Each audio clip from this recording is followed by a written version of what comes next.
90.3 and WEVQ Littleton 91.9. NHPR, news from New Hampshire and NPR. Online at nhpr.org.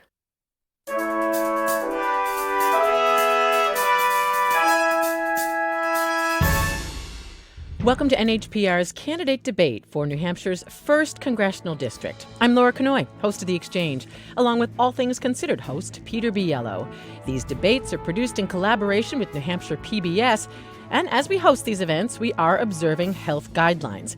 All four of us, Peter, me, and our two candidates, are in separate studios here at NHPR. All of us wore masks when we came into the building today. Here's our format. Each candidate will have 60 seconds to deliver an opening statement. We will then move to questions with 60 seconds to respond. Peter or I will likely ask at least one follow-up question or point of clarification, which will get 30 additional seconds. And in the case of a direct attack on a candidate, that person will be given 30 seconds to respond. Our candidates are the current Congressman, Democrat Chris Pappas. Before his election 2 years ago, he served on the state's Executive Council and ran his family's business in Manchester. Congressman Pappas, welcome. Good morning. Great to be with you, Laura and Peter. Also here, Republican nominee Matt Mowers. He served in President Trump's State Department and worked on global health issues. He's a former executive director of the New Hampshire Republican Party. And Mr. Mowers, thank you for being here. Laura, Peter, thank you for having us, Congressman. Great to see you. We will start with opening statements, 60 seconds. Now, normally decided by an in-person coin toss with the campaigns. Obviously, we couldn't do that, so we are going for alphabetical order. And that means, Mr. Mowers, you go first, please. 60-second opening statement. Well, Laura, thank you so much. You know, like a lot of folks out there, I grew up in a middle-class family. My dad worked in construction his whole career and actually was even a diver for a number of years, including as a diver on the construction of the Seabrook power plant. You know, my mom was a bartender for many years before just picking up odd jobs along the way when she could. Those are the values I learned, the value of hard work, seeing my folks leave the house at 4 a.m. to go out to a job site and come back after a long day. It's the reason I know why people work so hard for the money they make. It's the reason why I'm going to fight for those middle-class values when I go to Washington, D.C. Unfortunately, Congressman Pappas has left a lot of those families behind. You know, he supports an income tax increase in Washington, D.C. right now, which isn't surprising considering he supported an income tax when he launched his political career 20 years ago. You know, he's undermined our law enforcement at a time when they need our support to keep our communities safe. And I'll just also say this. I'm so glad that we had this debate today when we can still have an honest dialogue, because in 2 weeks, Congressman Pappas is about ready to benefit from $1.5 million in dark corporate special interest money to benefit his campaign. So I'm glad that we have an open and honest dialogue today. I look forward to the discussion ahead. Thank you very much. And I'm sure we'll tackle some of those issues that you raised, Mr. Mowers, as we go through the hour. For now, though, Congressman Pappas, you have a 1-minute opening statement, please. Well, it's great to be with you. I appreciate everyone tuning in, and I hope everyone out there is staying safe. Look, this is a moment of tremendous national crisis. We have lost 212,000 Americans to COVID-19, 444 Granite Staters. Many more have gotten sick. Our economy has been destroyed, and so many crucial issues that we care about hang in the balance. As I talk to constituents around the state, they tell me that they're afraid about losing their jobs, losing their health insurance, and losing loved ones. This is not the time for politics as usual. It's the time for us to figure out how we can all come together in this all-hands-on-deck moment. I'm someone who grew up here in New Hampshire, who ran a small family business. I know the values of New Hampshire, and it's going to take someone who knows this state to lead us forward. This is a time where we've got to find our sense of common purpose as a country. And it's not the time for the politics of fear and smear that Mr. Mowers is offering. I really look forward to the conversation about the issues that matter most to the people of this state, and I hope to earn their trust for another 2 years. Well, let's talk about the pandemic and jump into our questioning with that first in mind. So, Congressman Pappas, to you first. As you know, 210,000 Americans have died from coronavirus. More than 7 million have been infected, including now a widening circle of people around the president, who everyone knows was hospitalized with the virus last week. What are two specific actions, Congressman, that the U.S. should have taken early on to mitigate this pandemic? And let's just say that you were in Congress at that time. You have 60 seconds for this answer. Well, thanks very much for the question. This is a time of incredible national loss, and we mourn the loss of so many Americans, and it didn't have to be this way. The United States is about 5% of the world's population, has lost about 20% of the total COVID deaths from around the world. This administration has not trusted the scientists, has not lifted up public health messages. They've politicized things like mask wearing that could have saved tens of thousands of lives across this country. So number one, we were behind the eight ball in terms of the national testing strategy. And I've called on this administration to continue to ramp up testing. We are far short of where we need to be. We need to be doing about 3 to 4 million tests on a daily basis to keep people safe. We're only at about 850,000 right now. And secondly, we need to make sure we're doing all we can to support our hospitals and our healthcare systems. We see a great amount of financial strain on our healthcare system, and we need to make sure we're supporting New Hampshire hospitals and community health centers so they can help us in our overall response effort. This is within our power, and the United States is the greatest country in the world. We should be rising to the challenge. Unfortunately, this administration has not. So, Congressman Pappas, you said we were behind the ball on equipment and testing. You were in Congress, so you had a role perhaps in being behind the ball. 30 seconds for that response, please. We have provided significant financial support to ramp up testing, treatment, and tracing. We passed the Bipartisan CARES Act, but we have not had the leadership from the White House and the administration to deploy a national testing strategy. He said early on, states are on their own when it comes to testing, and that testing is a double-edged sword. We also need to pass additional COVID relief legislation that includes additional support for public health. But this president just yesterday on Twitter said, no compromise. He walked away from the table. That's wrong for Americans. That's not going to help us weather these next few crucial months. Another question that came up from a listener about this, Congressman Pappas. Richard wrote us, masks are proven to be effective at slowing the spread of COVID-19. Do you support a mask mandate? And as you know, Congressman Pappas, we don't have one here in New Hampshire. So what's your response to Richard's question, please, in 30 seconds? I do support mask wearing, and I think we should have mask mandates across the country because it's important that we're all taking that step to keep people safe. Most people in New Hampshire are doing it, and studies have shown that if we had compliance from almost every American, we would save 100,000 individuals by the end of the year. The administration, our public health experts, should be leading us in that direction. Unfortunately, politics is getting in the way. From very early on in this pandemic, the president has not wanted to have an accurate count, has not wanted to test, has not wanted to trust the public health officials, and we've been hurt as a result. So, Mr. Mowers, similar questions for you on the pandemic, recognizing your background in global health when you worked at the State Department. What two actions do you think, Mr. Mowers, the federal government, including Congress, should have taken earlier on to reduce the toll we are now seeing? And you have 60 seconds, please. Sure. Well, I appreciate it, Lori. And, unfortunately, we just heard a lot of politics coming from Congressman Pappas, where he's trying to blame and obfuscate, but not take any responsibility. Look, I've taken this crisis seriously from day one. It's why I was the first candidate in the country to call for travel restrictions to the United States, because we saw a shutdown of domestic travel in countries that were hotspots for this virus. As you said, I've worked in global health. I helped take on our global HIV epidemic, working alongside Dr. Fauci and Dr. Birx. I can tell you we need to follow the science and follow the data. And we also need to work with the private sector. We need to triple the number of tests that are available. We need to provide more rapid tests for companies and work in public-private partnerships to ensure that there's key supply chain areas that have access to rapid testing.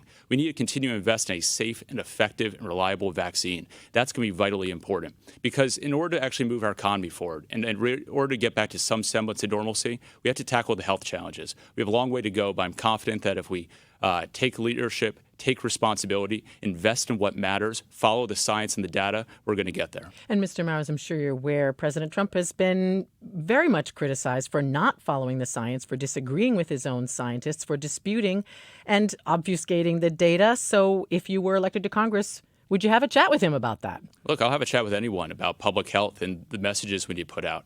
I think it's very important that folks wear masks. I don't support a mandate for it, but I do believe we should be wearing masks. It's common sense. It's the science shows that it works. And so we have to make sure that we're following the data. We did that in our global HIV program. It's a program that's now saved over 15 million lives. And it's done that because you're able to move resources to places where it matters. That's what we need to be doing here for our COVID epidemic response as well.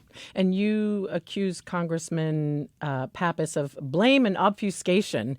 What do you mean by that? And then, Congressman, I will give you 30 seconds to respond. So go ahead, Mr. Mowers. Be a little bit more specific there. Well, you saw on the outset of the COVID response in Congress, Congressman Pappas and Nancy Pelosi were trying to put a whole bunch of unrelated spending into a COVID relief bill. A lot of my neighbors are small business owners. They own restaurants. I have a lot of neighbors who work in restaurants. They were hurt by this pandemic more than just about anyone else economically. And yet Congress was playing politics. It took weeks for them to pass the Paycheck Protection Program. It eventually expired for another week when 4.4 million Americans went unemployed. And now Congressman Pappas has had the opportunity for many months to get something done, and they haven't gotten anything done. So that sounds like a direct attack. So under our debate rules, you do get 30 seconds to respond to that, Congressman Pappas. Well, thank you. Matt Mowers was a political appointee in the Trump administration, so we should expect nothing less than him for becoming an apologist for the Trump administration's policies with respect to COVID-19. But when it comes to relief, I have been working overtime with my team to get out and about New Hampshire, to meet people virtually, to find out how we can help. We recalibrated the Paycheck Protection Program in part because of what we were hearing from small businesses right here in New Hampshire. We took that to Washington. We pushed our leadership to get a bipartisan bill on the floor that fixed that program. That's the type of leadership that I bring to the table, bringing people together. Unfortunately, Matt Mowers has been with his president every step of the way throughout this pandemic. We need someone who is going to represent New Hampshire first, and not the D.C. special interest. And I do want to let again, in the case of a direct attack, which I am hearing, the other guy gets 30 seconds. So I would encourage you guys not to direct attack because you just give the other guy more time. I want to go to Peter in a second, but that did sound like a direct attack on you, Mr. Mowers, an apologist for the Trump administration. Where have you felt that the Trump administration did not do enough for this pandemic? Well, I think the CDC... 30 seconds, please. Sure. Yeah. Well, Laura, I think the CDC early on should have had a more open source method to allow the private sector to determine the testing and reagents necessary. Had we done that, we would have been able to ramp up testing more quickly. But Congressman Pappas has marched lockstep with his party from the moment he got to Congress. He's voted with Nancy Pelosi literally 100% of the time. That's not the type of leadership we need. We need someone who's going to go down to Washington, D.C. and be an independent voice, not just some locked-in, lockstep, typical politician who wants to just follow their party leadership every step of the way. Well, Laura, if I could just respond every to attack, that. gentlemen, extends this, Sure. and we don't get onto the issues. So I would encourage you to refrain. Go ahead, Congressman Pappas. Well, I think that's important because he throws that fake statistic around all the It's time. online, Congressman. The fact is, Matt knows this, and he's not telling you, that Nancy Pelosi barely votes. The Speaker of the House doesn't usually vote on legislation. She's voted a few dozen times. I've taken more than 900 votes in the House. 600 of those have been bipartisan. Every time I introduce a bill, I look for a colleague across the aisle to introduce it with. And of the 34 bills that I've written and introduced, more than half of those have been introduced with Republicans. That's the way to get the job done, and that's the way to deliver results for New Hampshire. Okay, I want to turn it over to my colleague, Peter Biello. Go ahead, Peter Biello. Thank you very much, Laura. Let's hone in on the economy a little bit, and we'll start with a question for you, Mr. Mowers. President Trump has recently offered mixed messages when it comes to the next round of COVID-19 relief aid legislation. Previous infusions of such aid money were supposed to support businesses and individuals across New Hampshire and the country. The question for you, Mr. Mowers, and you have 60 seconds to answer. Assuming negotiations resume at some point, should the federal government continue with these same kinds of infusions of cash into the economy? Yeah, look, I think everyone needs to come to the middle of the table and get something done. It's what we expect of our elected leaders down in Washington, D.C. And unfortunately, we're not seeing that right now, in part because of lack of leadership from Nancy Pelosi and Congressman Pappas, as well as others. We need to be having discussions, and we need to be moving forward to expand the Paycheck Protection Program. There's nearly $100 billion that's sitting in the second round of the Paycheck Protection Program that's currently inaccessible by our small businesses. We need to make sure that they have access to it so they can continue to pay their employees. I'm really concerned for the restaurant industry as weather gets colder, that they're not going to have the ability to continue to stay open and actually provide customers with the service that they need in order to keep their businesses afloat and their employees employed. We also have to make sure that states and local governments are being reimbursed for expenditures related and surrounded by COVID. I disagree with the administration on FEMA's decision not to reimburse school districts for PPE. That needs to happen as well. It's something I'll fight for down in Washington, D.C. Unfortunately, we have not seen the current incumbent do that. And same question to you, or a similar question to you, Congressman Pappas. What is the government's role in providing financial assistance to American businesses and individuals? You have 60 seconds. Well, thanks for the question. And just to correct that last point, with respect to FEMA, we have been leading the effort in the House, pushing our leadership and working with colleagues to try to ensure that FEMA can reimburse expenses related to COVID, including law enforcement costs and local education costs, as they should be doing. There's a contrast between the two of us on this, though, because Mr. Mowers does not support direct state and local aid that could deal with the lost revenue that we're seeing. So that puts the jobs of our teachers, our firefighters, our police officers in jeopardy. We're fighting for comprehensive COVID relief that is dealing with all aspects of this situation, including additional support for our small businesses who are struggling.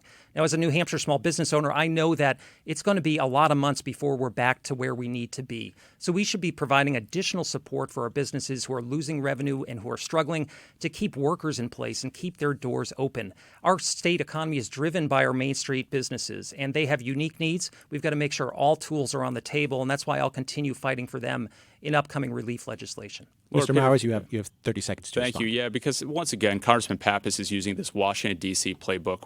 Look, Congressman, you can make up and redefine your own record. Please don't make up what I believe in. I believe that we need to support local and state governments with the funding necessary that they've expended because of COVID-19. That's what I've said publicly from day one. So please don't mischaracterize that. The challenge we have right now is we need to get our economy going. And in the middle of a pandemic, in the middle of economic uncertainty, you're currently pushing for the largest tax hike in American history that would actually stall our ability to bring our economy back. So if we want to talk about what's going to move the economy forward, a tax hike ain't it, and your proposal would hurt our economy, not help it.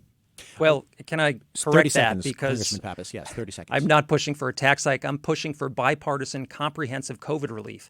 And I'm disturbed that the administration has walked away from the table. I'll continue to work with Republicans and Democrats, as I've been doing these last few months, to make sure that we get the relief that is so essential to ensure that our small businesses, our families can weather this storm. I was at a small business recently in Hooksett. The owner, Bill Forbes, was telling me he never thought he would need government help, but boy, was he glad that we connected him to the PPP. It saved 12 jobs. We've saved 123,000 jobs in this district. That's what we can continue to do if we push the politics aside and focus on what needs to happen. A new question for you, Congressman Pappas. Do you agree with Vice President Biden's proposal to raise taxes on anybody making more than $400,000 a year, and that corporations should pay, in his words, their fair share? You have 60 seconds. Well, there's no reason that big corporations who are earning record profits are paying $0 in federal taxes. We need a fair tax code. Look, a couple years ago, the Republicans in Congress passed through a massive tax cut, trillions of dollars of our tax money given away to the wealthiest Americans and biggest corporations at a time when the economy was growing, and we should have been working to bring the budget back into balance. Now, those same Republicans in Congress are fighting us to give additional help to workers who are out of a job, to our small businesses who need assistance. So this is about priorities. Matt Mowers is a consultant who represents pharmaceutical companies and D.C. special interests. He just moved here in January to seek a political career representing a state he doesn't know. So this is about who's going to be standing up for the people of New Hampshire and their priorities. I support a fair tax code. I think that once our economy is growing, we need to get our budget back into balance, and everyone needs to pay their fair share, especially those at the top who are doing well. Thank you very much, Congressman. And 60 seconds to you, Matt Mowers. You signed a pledge that you would not raise taxes on anyone.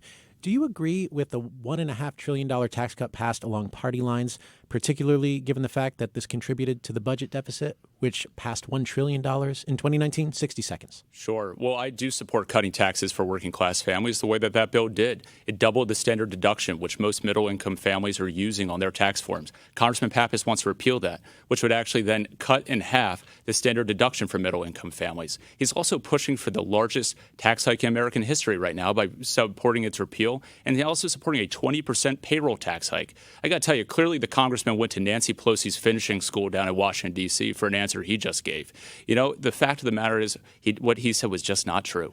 He's trying to mislead, and he's trying to hide his own record, of which he supported income tax when he first ran for office nearly 20 years ago. The fact that he's now pushing for higher taxes on working families. We need right now someone who understands what middle-class families have gone through because they've lived it.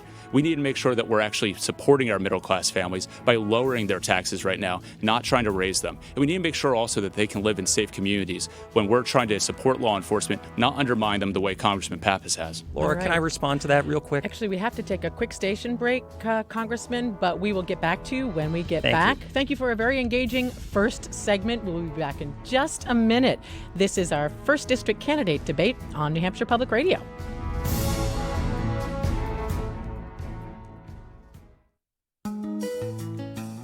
You're listening to NHPR, news from New Hampshire and NPR. And you're invited to join NHPR tonight for NPR Live special coverage of the vice presidential debate. Republican Mike Pence and Democrat Kamala Harris will face off in the only debate to feature the vice presidential candidates before the election. Coverage begins tonight at 9 o'clock on NHPR, news from New Hampshire and NPR. Support for NHPR comes from you, our listeners, and from Waypoint, because youth at risk needs homes, guidance, opportunity, and someone who believes in them. More at waypointnh.org. And from Granite State College, working with leaders in healthcare, public service, education, and business to address New Hampshire's workforce priorities, online at granite.edu.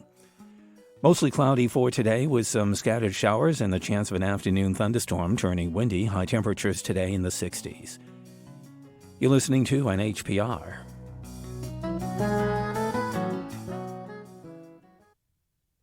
Welcome back to NHPR's candidate debate for New Hampshire's 1st Congressional District. I'm Laura Knoy, along with Peter Biello. And this hour, we're talking with the Republican nominee, Matt Mowers, and the Democratic incumbent, Chris Pappas. And gentlemen, in just a moment, we're going to turn to what's often called the national reckoning on race that we're seeing in this country right now. Peter and I have several questions on this. But just before the break, Congressman Pappas, you felt like you were directly attacked. So I do want to give you, under our debate rules, 30 seconds to respond to that. And I would encourage both of you to refrain from attacking because, as I said earlier, each time you do it, the other guy gets 30 seconds. And I know you don't want to give him more airtime. So go ahead, Congressman Pappas, please. Well, thanks. I just wanted to correct the record about taxes because this is an important issue. Look, as a member of the state legislature, I voted twice against establishing a state income tax. I don't support a New Hampshire income tax, and I've been leading the fight in Congress to stop Massachusetts from taxing remote workers who are working at home here in New Hampshire during this pandemic. I've also led efforts and co-sponsored bills to repeal health insurance taxes, to end the excise tax on heavy-duty trucks, and to support fair tax policy moving forward. So this is a critical issue, and it shows the desperation of Matt Mowers' campaign that he's stooping to this level of really just fabricating issues. Sorry, Laura, if I really could real quick. Go ahead. I mean, 30 look, seconds. Here's the difference. Congressman Pappas has supported an income tax from the moment he ran for office. He then said that those of us who oppose an income tax, like myself and Governor Sununu, are brainwashed. That's not the type of rhetoric that puts politics aside, and that's not what helps small business owners or middle-income families. He's now pushing for the largest tax hike in American history.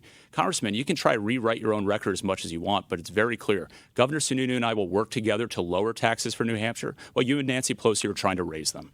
So that has to do, when you say the largest tax increase in history, what specifically are you talking about, Mr. Mowers? Well, he's looking at half the standard deduction for middle-income families. It would eliminate the increase in the child tax credit. It would also then increase rates for our small businesses at a time when we don't need that. And we're in the middle of an economic uncertainty. We're in the middle of a pandemic. And yet this is the type of lunacy that's going on down in Washington, D.C. right now.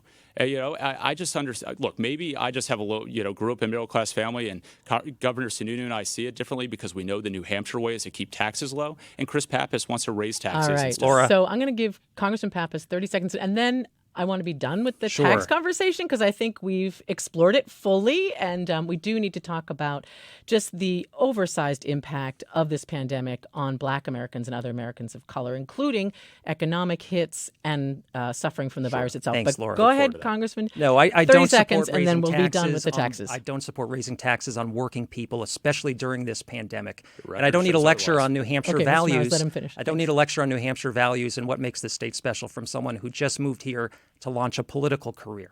The fact is I'm fighting in Washington to stop unfair taxes on the people of New Hampshire. I'm also fighting for state and local aid to make sure we don't see huge increases in local property taxes because of a disruption of revenue to our local budgets. That's something that is a difference of opinion between myself and my opponent. I'm going to continue to fight for that in Washington. Okay, so gentlemen, we do need to talk about the outsized impact that this pandemic has had on Americans of color. As you both know, Black Americans, members of other minority groups are much harder hit, much more likely to get sick and die from this virus. Congressman Pappas, to you first, name 2 specific actions that you have taken or that you think should be taken to alleviate this disproportionate suffering. You have 60 seconds, please. Well, we see that in terms of the statistics here in New Hampshire, where Black women are 6 times more likely to become infected with COVID than white women, Latinos 4 times more likely to be infected than Caucasians. And I think we've got to work to close the health disparities. That's why I'm a strong supporter of community health centers to make sure that we're increasing access to individuals in underserved areas of our state. And in addition to that, we've got to focus on the healthcare needs of people. That's why, as a state official, I helped lead the effort to implement the bipartisan Medicaid expansion program, why I'm a strong supporter of the Affordable Care Act and the essential benefits that it includes. Now, my opponent wants to get rid of the Affordable Care Act. He supports this administration's efforts in court that would result in 89,000 people in our state losing coverage. We've got to make sure that people in our state are covered, that they have access to the care that it meets their needs. And so we need to continue to make those investments and protect this foundational law from politicians like Matt Mowers that would get rid of it. Well, and I have questions in about 10 minutes about the Affordable Care Act, so I'll set that aside just for now. But Mr. Mowers, similar question for you. What specific actions do you think should be taken to address the disproportionate health impact that this pandemic has had on Black Americans and other Americans of color? What would your approach be, Mr. Mowers, if you were elected to Congress? And you have 60 seconds for this one, too. Well, we just saw the congressman use a D.C. political playbook once again by trying to mislead folks. I want to expand health care access for people, and I'll tell you, I have experience doing that. We've prioritized funding for health care access for folks both here in the country and around the world. It's vitally important. I was just on a call the other day with a bunch of folks from federally qualified healthcare centers. And what we need to do is make sure that we're expanding access to comprehensive healthcare. Because I can tell you from someone who's worked in this field that by getting people involved in the healthcare center, not just for a specific diagnosis or specific treatment, but for a fully comprehensive plan, it leads to better healthcare outcomes. And so we need to be expanding those options. That's going to help us come back from COVID-19 as well. And we need to make sure that we're doing it for those who are disadvantaged and do not necessarily have the same types of access that others do. We need to make sure that anyone who has an ability to have access to healthcare should have access to healthcare, and we need to also lower costs for them as well. And one more question about race, and then I'll turn it back over to Peter. Mr. Mowers, this is for you. Governor Sununu said after the recent presidential debate that President Trump fell short when given the chance to condemn white supremacy groups. The governor said, you can't equivocate. You got to be clear and firm.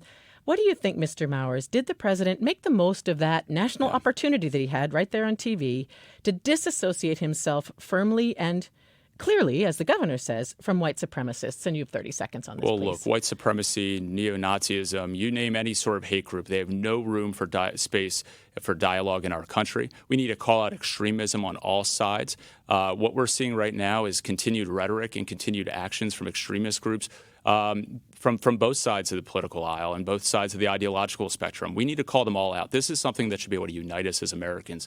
I wish the president was more clear what he said to denounce them. I absolutely do.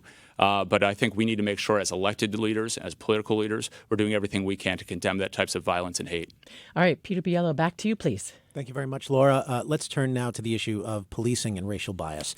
Mr. Mowers, research shows there is reason to be concerned about police treatment of people of color.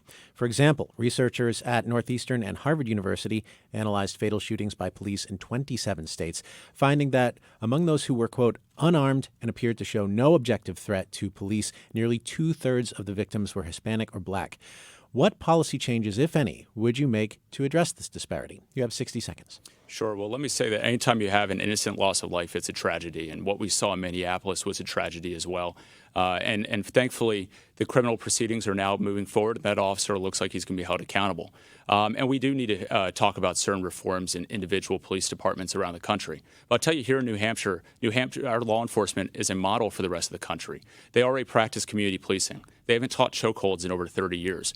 Unfortunately, Congressman Pappas this past June voted to strip away qualified immunity from our law enforcement. Now, let me tell you what that does. It prevents frivolous lawsuits being launched against them from the criminals that they arrest. And that undermines their ability to do their job. I've spoken to New Hampshire's law enforcement. They've told me it would lead to the largest resignation of cops in our country's history. It would make recruiting good officers, a priority for all of us, that much harder. It's the reason why the Manchester police unions, the supervisors and patrolmen situation that endorsed Congressman Pappas 2 years ago from his hometown, endorsed my campaign because he threw them under the bus for political expediency. I'll have their back.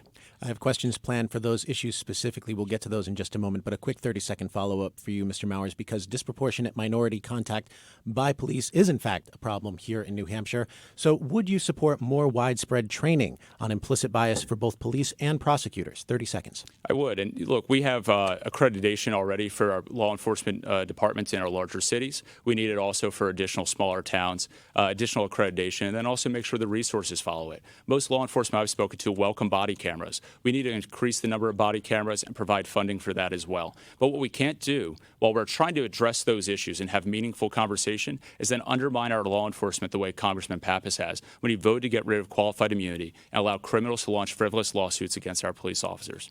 And Congressman Pappas, police groups have expressed concern about elements of the George Floyd Justice and Policing Act, which would curb qualified immunity, making it easier for people to sue police officers for damages. Many in law enforcement do worry about that.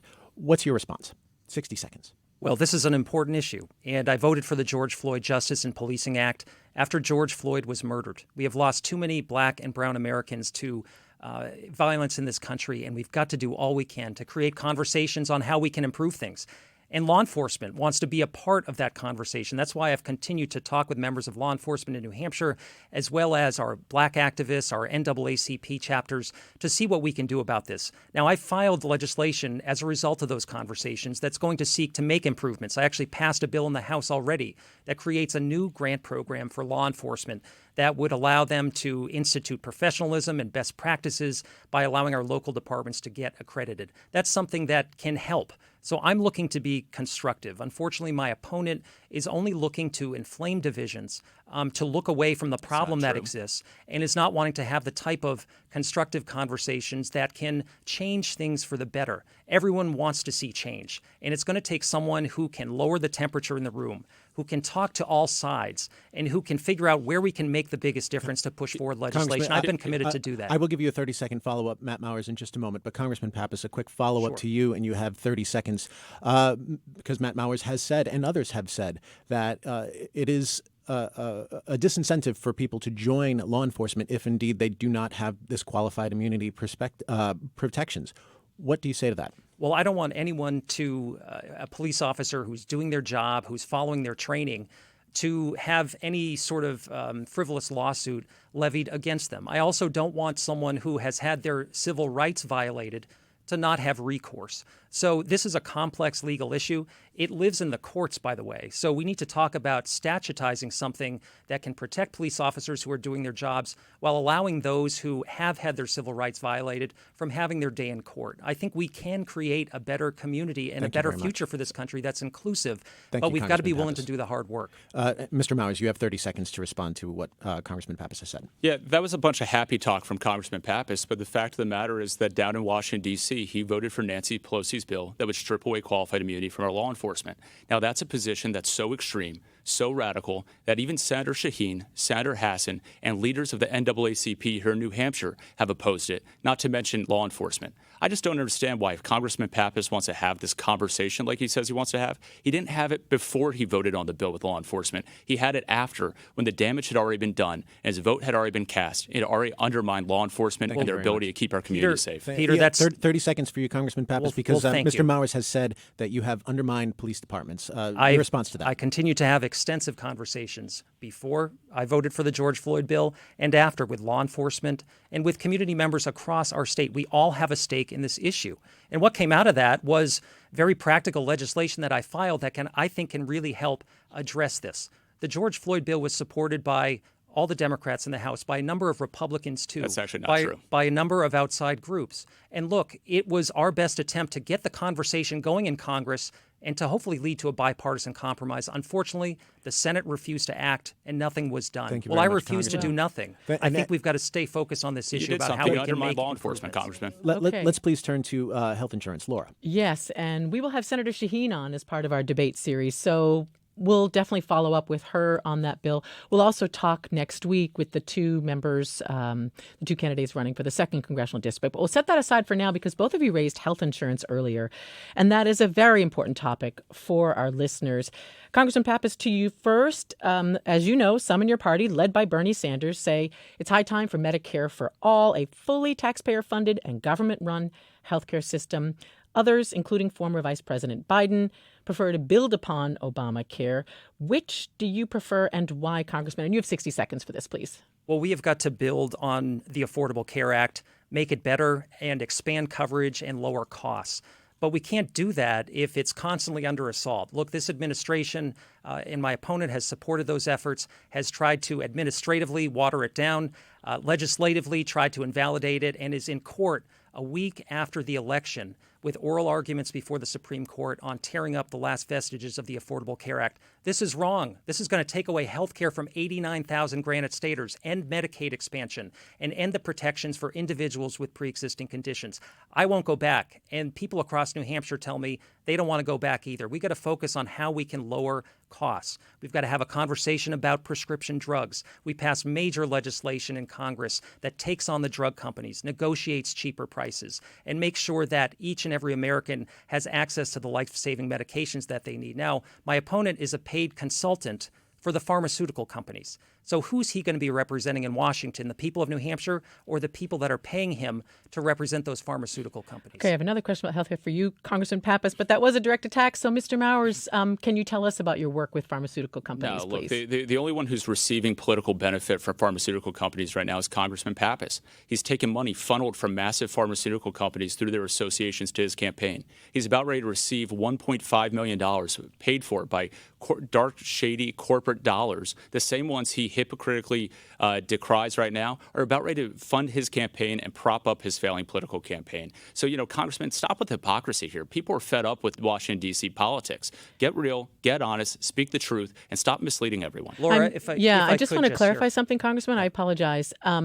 Did you have contracts with pharmaceutical companies, Mr. Mowers? I've looked at your background. I know you worked with the state party and you worked for the State Department, but have you also worked with pharmaceutical Laura, companies? So I do social impact work. I work with companies that are trying to make an impact on our world and try to make it better. I work with a minority-owned, women-owned small business that tries to help other female entrepreneurs, mostly in the developing world. I have worked with some companies to try to improve access for HIV/AIDS patients who can't afford their medicine. I think it's a vitally important issue to expand healthcare access. And so I have worked on those issues, including, by the way, how we can invest more in developing research and treatments for those with post-traumatic stress, which is a very important issue as well. For our veterans especially. We've done a lot of shows on that. And Laura. Congressman Pappas, 30 seconds, please. What about this $1.5 million that Mr. Mowers says you are about to receive from pharmaceutical interests? Well, that's absolutely not true. And I'm the only candidate in this race that doesn't take money from corporate PACs. I support fundamental campaign finance reform to level the playing field and put the power of our democracy back in the hands of ordinary citizens. And I think it's deeply concerning that we have a candidate here who doesn't know New Hampshire, who moved here for a political career, who was a political appointee in the Trump administration and then cashed in on his relationships and is now being paid by pharmaceutical companies and D.C. lobbying firms. That's exactly what's wrong with Washington. That's the swamp. And that's why we need someone from New Hampshire who can fight to change it. Well, and Mr. Mowers described his work. Didn't sound as swampy as you describe it, Congressman Pappas. But I do want to ask Mr. Mowers about health insurance, too, since that's what we were focusing on with you a moment ago. As Congressman Pappas said, Mr. Mowers, Republicans on Capitol Hill and the White House have been trying to repeal or dismantle the Affordable Care Act for years. As I'm sure you know, New Hampshire is part of a multi-state lawsuit defending the ACA. Governor Sununu said to, quote, just pull it away and repeal it without a replacement would be devastating for New Hampshire. So if elected, Mr. Mowers, would you join efforts to get rid of the ACA? And you have 60 seconds for this, and then we'll take our break. Sure. Well, I agree with Governor Sununu that you cannot repeal anything without replacing it. And so that's why we need to continue to drive down healthcare costs.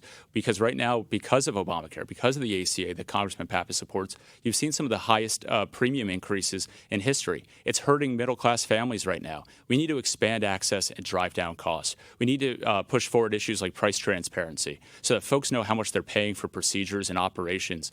We need to make sure that we're holding accountable pharmacy benefit managers, which are currently have opaque agreements that drive up the cost of pharmaceutical drugs. Unfortunately, Congressman Pappas, as we'll see, has been bought and paid for by the pharmaceutical industry now. His campaign is about ready to benefit, despite everything he says.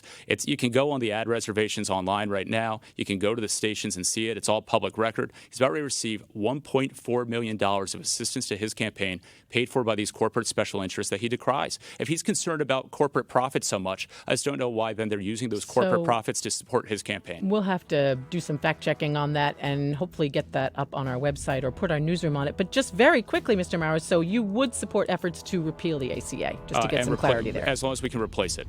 We will talk more after a very quick break. Coming up, more conversation with the 1st District candidates. Stay with us. This is New Hampshire Public Radio.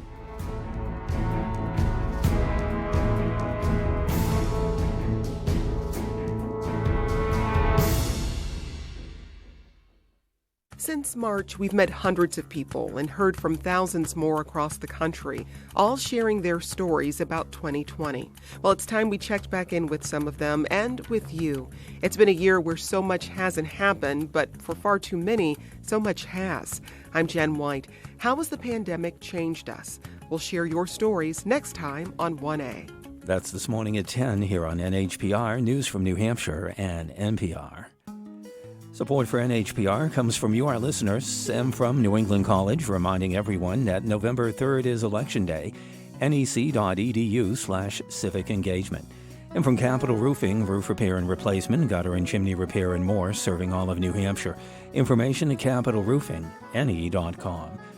Mostly cloudy for today, some scattered showers and the chance of an afternoon thunderstorm. It'll be turning windy with high temperatures today in the 60s. You're listening to NHPR. Welcome back to NHPR's candidate debate for New Hampshire's 1st Congressional District.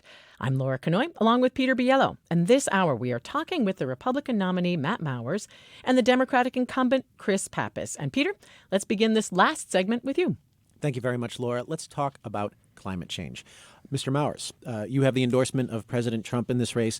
The president has repeatedly said that he does not accept the science of climate change, even though the vast majority of climate scientists say that climate change is real and that human behavior is behind at least part of it. Do you accept this science? Please tell us why or why not. You have 60 seconds. I do. I do think human activity contributes to climate change. I think it's an important topic. I mean, we all want to ensure that we have an environment that's there to be passed to the next generation. We all support clean air and clean water. I mean, my wife and I love going out hiking on the weekends. It's such an important part of New Hampshire and New Hampshire's economy as well, the tourism industry, which we need to protect. But what we need to do is also hold bad actors in the world, like China, accountable for the pollution that they put into the atmosphere. The fact of the matter is that efforts that Congressman Pappas have supported would allow China to get away with polluting our environment, continue to increase carbon dioxide emissions, and yet then shut down American businesses. That's not the right approach. We need to have common sense ideas towards this. This is something that affects all of us. And so what we can do is also ensure that we're taking proactive steps, like planting more trees. We have the ability to probably plant about 1 trillion new trees by the year 2050 if we want, which will increase, clean the air that we all breathe. It's an important piece for our environmental concerns, but also for our safety down the road. Thank you very much, Mr. Mowers. And 30-second follow-up. You've said that you believe in market-based solutions for climate change, those that cause economic good rather than harm. Can you provide a specific example? 30 seconds.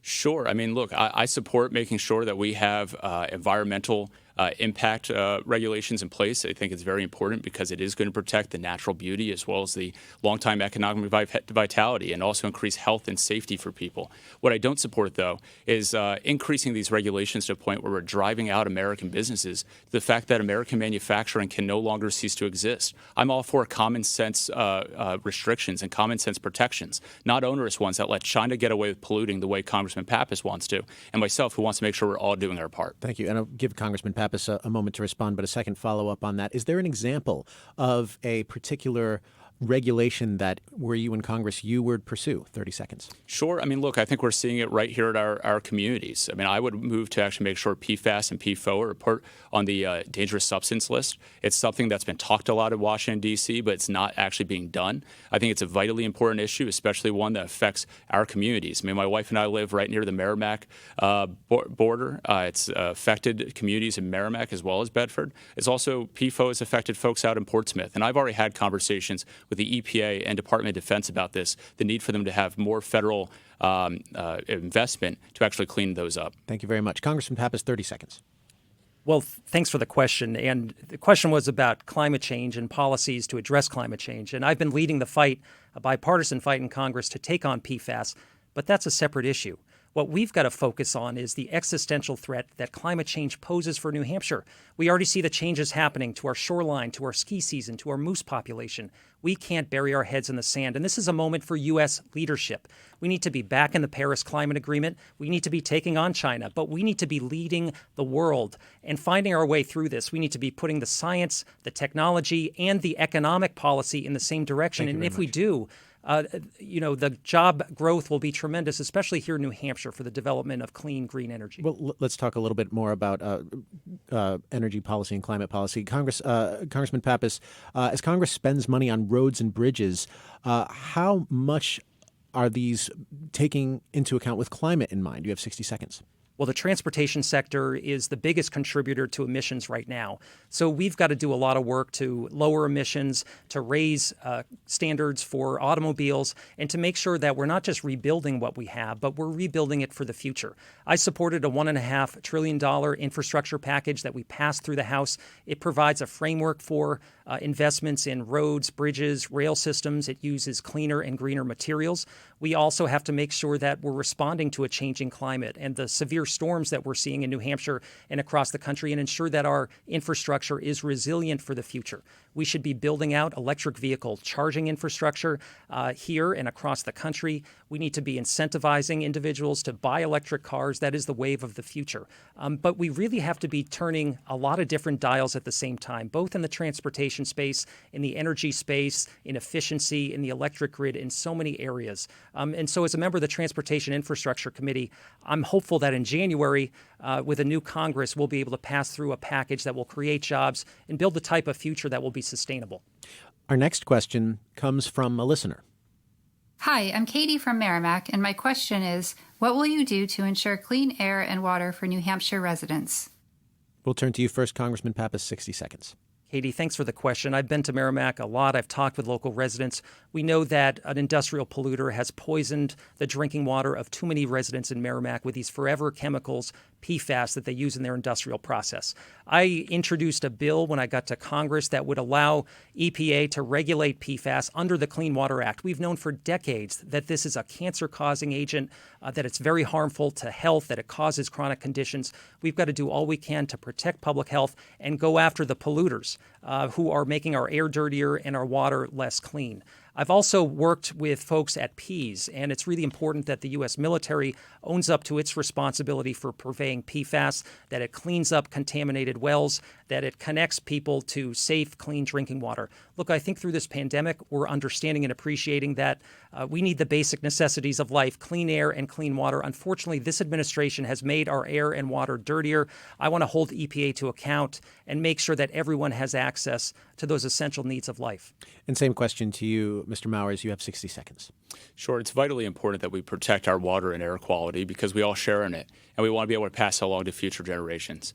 I just said before about my position about making sure that PFAS and PFOA are moved to the dangerous substance list. It's something that's had a lot of talk in Washington, D.C., but not a lot of action. We need people to actually take action. It takes more than just a bunch of nice-sounding words to actually improve the quality of our water and the quality of our air. And that's why I've already had conversations with the EPA and Department of Defense to ensure that we are taking action and moving and encouraging additional federal resources to be used for it. The irony of all this is that while Congressman Pappas is here right now, talking about how to clean up air and clean up water, and he's talking about PFAS, his campaign has received money from a front group for 3M. So his campaign has actually received money from 3M, the same company that's being held in litigation right now for exposing the Merrimack community to PFAS. His campaign is benefiting from it. Again, that's the double speak that we're hearing from Congressman Pappas right now. 30 seconds, Congressman Pappas, to Well, respond. he turns everything into a political attack, and that's just not true. I've stood with folks across this state that have brought our attention to this issue, and we need to continue to give voice to those activists that have identified the hazard that exists in our communities and make sure that EPA and DOD are doing something about it. Unfortunately, EPA has long had this action plan. They haven't acted on it, and we've got to hold them to account. It shouldn't be left to states like New Hampshire to figure out the regulations on their own. We need national drinking water standards for PFAS. That's something I'm fighting for and building bipartisan coalitions behind, and I think we can get it done. Thank you very return much. the money then, Congressman? You've been attacked, Congressman. Please respond. I don't accept any corporate PAC money, and You my accept their record. front groups. I don't got accept PAC any money. corporate PAC money to my campaign, and I'm the only one who wants to get big money out of our political system. I think we're Look, going I'm to have someone, to We go ahead, do have Congressman. to Well, move yeah. on. Quickly summarize your point. You have my Congressman. clock up, so I'm going to keep going for a few more seconds. And just to say, I've been leading this fight on the quality of our water, on making sure we're protecting our water and air. You can look at my record and see exactly what I've been up to. All right, I think we need to do some campaign finance reporting, so we will dig into that, the exchange, our news team, I'm sure. I do want to move on to a topic that I know is very important to our listeners, and I know that both of you are thinking about, and that's voting. Congressman Pappas, to you first. The president suggested last month that he might not abide by the results of the election if he loses and felt the voting was fraudulent. He's concerned about the mail-in absentee ballots, he says. In reaction, though, members of Congress, the House and Senate, voted almost unanimously to affirm a peaceful transfer of power. How much more confident does that make you feel, Congressman? I think it's dangerous that the president would even question a peaceful transfer of power. But I have been encouraged that there has been a bipartisan outcry to say, look, we want to make sure there is a free and fair election, that everyone has the ability to vote either in advance of the election or safely on Election Day, and that will respect the result. That's how our system functions. Unfortunately, so many of our democratic institutions and norms have been undermined by this president. And I think it's going to take people on both sides of the aisle to come together to support what is special about this country and our government. So we've been working to make sure that people of New Hampshire can get out to safely vote. We've supported funding through the CARES Act to allow the state to ramp up its absentee balloting situation. And I support fundamental legislation that would make it easier, not harder to vote. Too often we see folks that are wanting to pick and choose who the voters are, saying students can't vote or saying communities of color have fewer polling places. Well, we've got to stop that effort and make sure that the fundamental right to vote isn't questioned in this country. Well, in terms of the absentee ballots, Congressman, over the summer, the Postal Service reported that several of its mail sorting machines in Manchester had been taken out of commission. So what did you do as a member of Congress to support the Postal Service in your district so it can process the mail effectively, including the ballots? And 30 seconds for this, please. Well, we shouldn't allow people to be successful politically in undermining confidence in the Postal Service either, because the men and women of the USPS do a great job. I've been talking with them, but I have deep concern for the Postmaster General DeJoy and his effort to disconnect machines and slow the mail, not just for its implications on the election, but also for the packages, medications, and supplies that we all rely on through the United States Postal Service. The Postal Service shouldn't be for sale. It shouldn't be privatized. We've got to fight those efforts and provide them the supplemental funding they need, just like any other private business needs to weather this storm. Well, I guess what I'm asking is, what did you specifically do as a member of Congress? I'm guessing you have some sway over how funding is put forward in your district for the Postal Service. So go ahead, just a quick. Well, this is a point in time on when oversight is so crucial. So I've called on an Inspector General investigation to look at the number of postal sorting machines that have been disconnected and how we can get those back online if that's possible. In addition to that, I've listened to the Board of Governors, all appointed by President Trump, who said we need $25 billion of supplemental funding. We've passed that through the House at least twice now, and we continue to need to see bipartisan support for the Postal Service. It's the most popular agency in our government, and we've got to make sure that it's there for us today and tomorrow. Mr. Mowers, some voting questions for you. Sure. Yesterday, the head of Homeland Security, the FBI, the National Counterintelligence Center, and the National Security Agency all said they were extremely confident in the security of our vote, no matter what method Americans choose. My question for you, whose opinion on the integrity of our voting process do you trust this year? The president and what he's saying, casting doubt, or the heads of these four agencies? And you have 60 seconds. This is a big issue. Well, thank you, Laura. No, and I have great confidence, especially here in New Hampshire. You know, Governor Sununu and Secretary of State Gardner are going to do a tremendous job implementing and executing our election procedures. We do it right here in New Hampshire. We've expanded absentee ballot voting for those who are concerned about the COVID pandemic, are concerned about their own health and well-being. It's something that we should all encourage. We want to encourage everyone to go out and vote who's legally entitled to vote.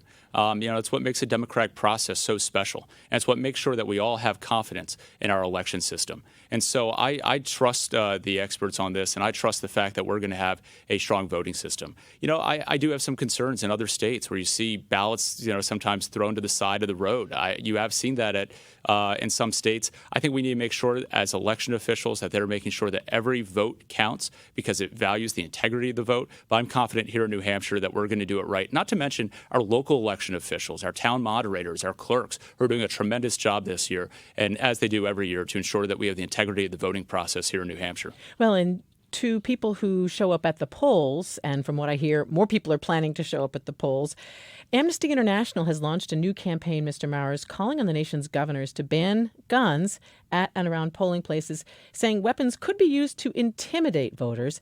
What do you think, Mr. Mowers? Should guns be banned at New Hampshire polling places? 30 seconds, please. No, I mean, look, we want to make sure everyone feels safe and secure when they're in to vote, but I don't believe in banning someone's Second Amendment rights so they can then exercise their First Amendment rights. I think it's up to the town. Right now, it's up to the moderators and those who make the decisions about how the voting process moves forward. I believe in continuing that way here in New Hampshire. Gentlemen, we'd like to close out with a few more questions from our listeners, and I want to thank everyone who took the time to write in to us. That's great. For these, we'll just give you 60 seconds with no follow-ups. And Peter, go ahead, please. We got this question from Roger in Hooksett, who asks, would you support the elimination of the Electoral College and have the president and vice president elected directly by the voters? Why or why not? 60 seconds, and we'll start with you, Congressman Pappas. Well, thanks for the question. And I believe in one person, one vote. I think that's something we should take a look at. I've been considering that and having conversations with people about the Electoral College, which is really an antiquated compromise that came out of our constitutional convention when this nation was founded. But I think that it doesn't really get at what the will of the people is saying and communicating in an election. And I have great concern that we've had two presidents recently that have been elected without having a majority of the popular vote nationally. So I think we've got to be looking at how we can shore up our democracy to make sure that every vote counts. That's why some of these efforts to undermine confidence in the election or to put up roadblocks for people to exercise their right to vote are so insidious. I filed legislation that seeks to protect the Youth Vote Act. We've seen instances here in New Hampshire, too, where young people have been targeted by voting regulations. I think we've got to make sure that everyone can participate here in New Hampshire, have their voices heard, and have the will of the people reflected in the result. Thank you very much, Congressman Pappas. And to you, Mr. Mowers, 60 seconds. Yeah, I'm kind of surprised I'm sitting across the virtual table right now from a member of Congress from New Hampshire, not someone who's representing New York or California with an answer like that. The Electoral College protects New Hampshire's role in the electoral system. Our founders set it up because they saw in England that in colonial England that folks who are living in further away from metro areas and urban centers, that the will of their voice was ignored because politicians just focused on the will of the voters in the places with where more votes were cast. So actually, I support the Electoral College. I support protecting it because it ensures that New Hampshire's voice is heard in the electoral system. Ideas like that Congressman Pappas is proposing. It's the same reason his party's been proposing getting rid of the First in the Nation status here in New Hampshire as well. Those are the types of ideas that will undermine New Hampshire's ability to have its voice heard federally. So I support the Electoral College because it protects New Hampshire's voice in the process. Well, I don't think any New Hampshire Democrat or Republican is supporting getting rid of the New Hampshire primary. We all want to come together and support that. And I believe in one person, one vote. That's not a radical notion.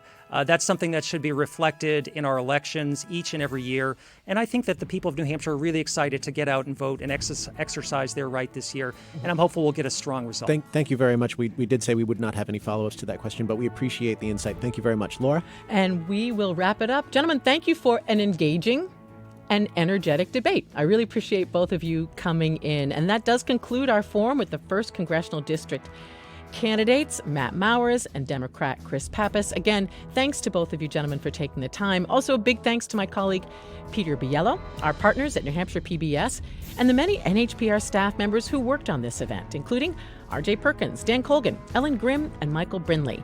Now, our next debate is Tuesday, October 13th, with the candidates for the 2nd Congressional District. Peter and I will be back, and listeners, I hope you will be too. This is The Exchange on NHPR.